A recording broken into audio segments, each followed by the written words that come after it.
हे कुंती पुत्र, मेरे स्तर की समस्त धार्मिक क्रियाएं मुझ में त्याग कर अविनाशी समर्थ परमेश्वर की शरण में जाओ। मैं तुम्हें समस्त पापों से मुक्त कर दूंगा। तुम शोक मत करो। हे अर्जुन, मैं तुम्हें एक गुप्त से भी गुप्त रहस्य बताता हूं। मेरा भी इष्ट देव वही है और मैं भी उसी की शरण में हूं।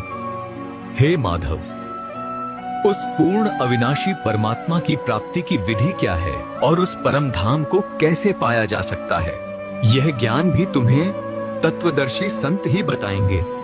तुम उन्हीं की शरण में जाओ, वे ही तुम्हें उस परम धाम की प्राप्ति की विधि बताएंगे। उसके पश्चात उस परम पद परमेश्वर को भली भांति खोजना चाहिए, जहां जिसमें गए हुए पुरुष यानी साधक फिर लौटकर संसार में नहीं आते, और जिस परमेश्वर से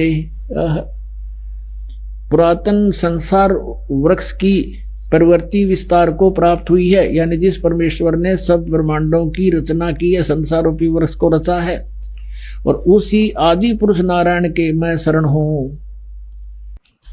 उस तत्व ज्ञान को तू तत्वदर्शी ज्ञानियों के पास जाकर समझ।